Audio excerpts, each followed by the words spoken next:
Alright. Hey there, YouTube. I'm out on a ride this lovely Sunday. Almost afternoon now, I suppose.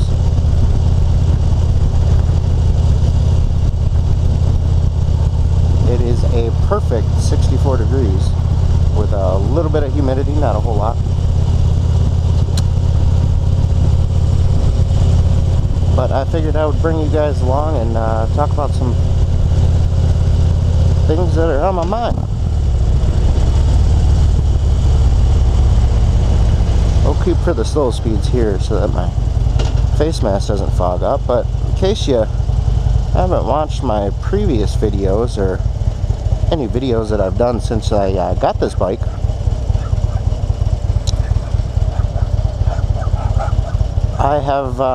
I'm testing out a new mount, moving it back to the front. Now, I personally prefer this mount a little more than I do the side mount. I don't know, it's weird. It's with my Bluetooth communicator, I feel like there's so much stuff on the left-hand side of my helmet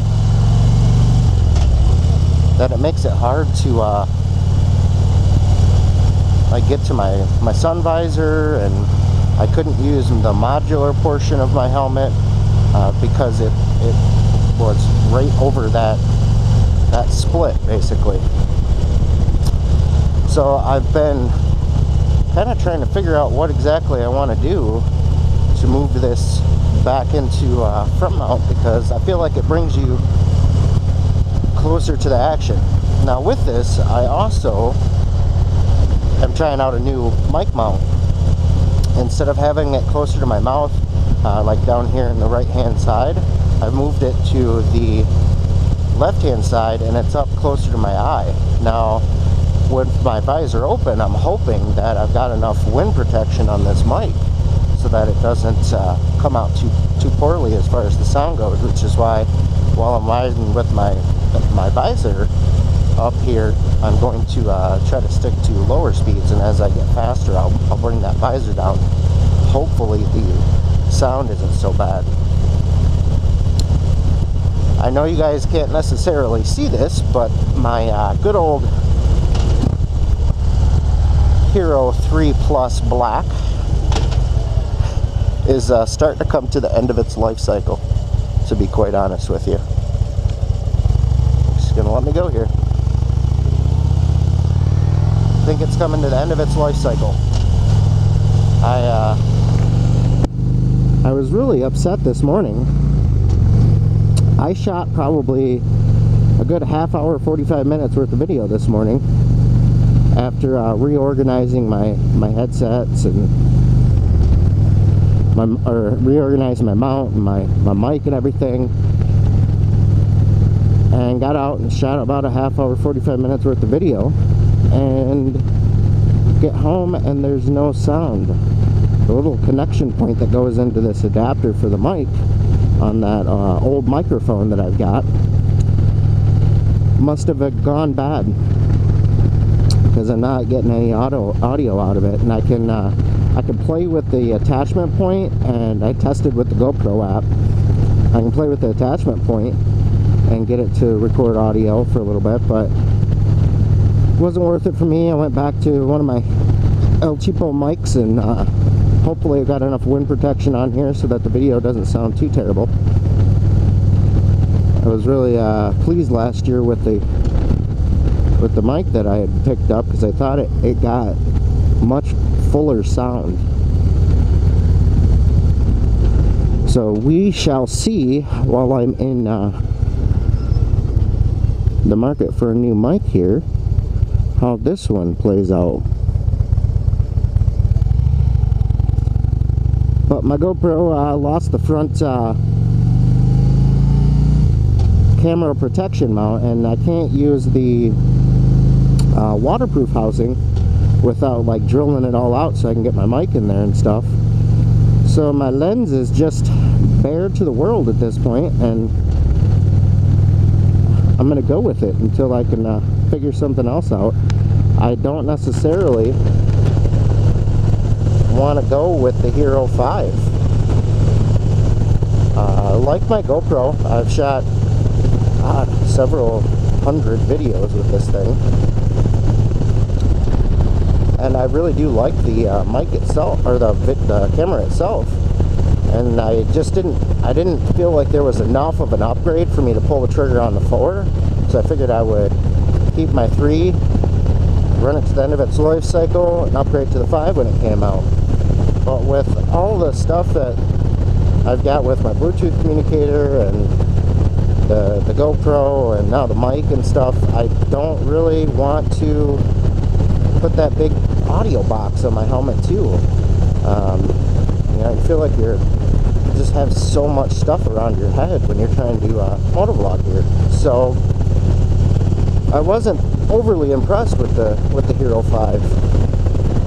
So I'm in the market for what my next camera should be, and I might just break down and try to find a good deal on a Hero 4 Silver, because I think with this new setup here in the video that comes out good, I'll be able to kind of see what my framing is and my shot is, which will be extremely nice. So I might just get that way I can go with the Cena 20S and go back to using my GoPro Cena GoPro backpack. And I hear that in UHD mode makes for some really good video and sound. So hopefully I can go backwards with the amount of stuff that I have to put on my helmet and worry about mics and all that kind of stuff. But yeah, that's my long-winded rant on all of my morning here and what I've been thinking about. It sure is nice out today though.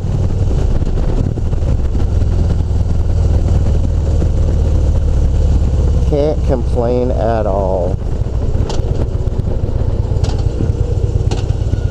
We're gonna take a right here and like we're all clear. But now that I've got probably another 60 or 70 miles since I've done the stage 1 on here, I definitely notice a measurable amount of power difference. What I notice more so than the power difference is the overall like shift points and speeds. So I used to, if I was running 60 miles an hour in 4th gear before, I would probably be closer to that 4,000 mark on my my tab or my revs. So, and at that point, what I noticed is that the motor it just sounded so bad. Like not bad, just it sounded like it was struggling a lot. So I would rarely ever run it up to 4,000 RPMs. Now that I've got the new pipes on here and fuel and everything, it feels like it's happy running at 3,000 RPMs, which makes a crazy difference in the shift points. And I can run it up to 4,000 RPMs without it sounding like it's gonna like fall apart, and it's like it's screaming at me to shift gears. So I find that I'm using more of the gearing on here, I guess you might say, since making that change, which keeps you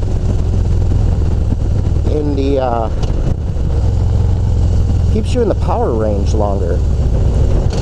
A lot of times with these, with the modifications that you do, the power seems to be optimal, but I don't know if he's going to stop there.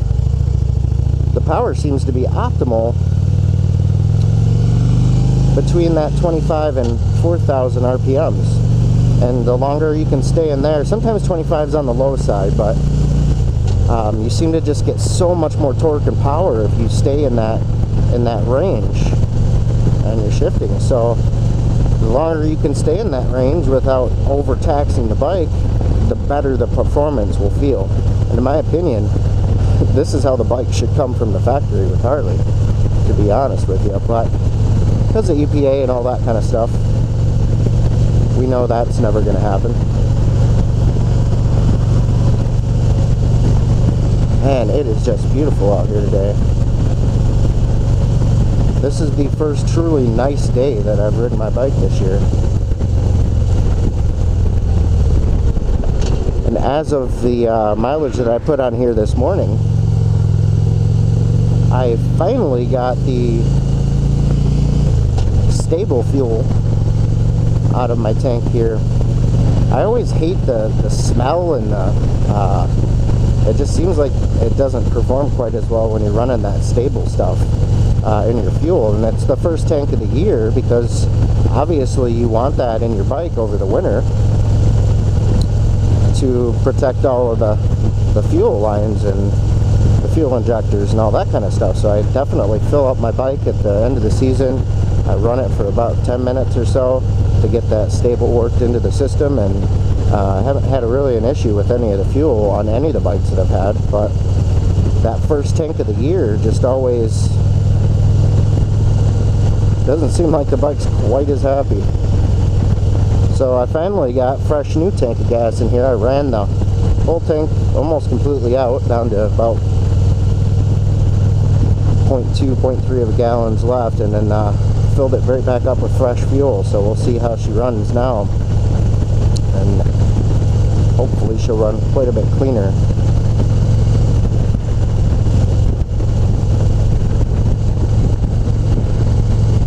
But yeah, I just wanted to kind of bring you guys along. I've got a few other ideas for vlogs, but I'll do those separately. I wanted to kind of just bring you guys along and talk about some of the things that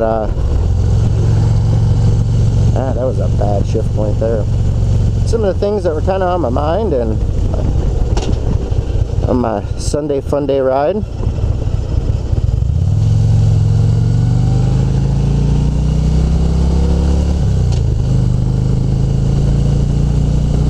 And so yeah, please like and subscribe, guys. My social media links are below. And until next time, guys, ride safe.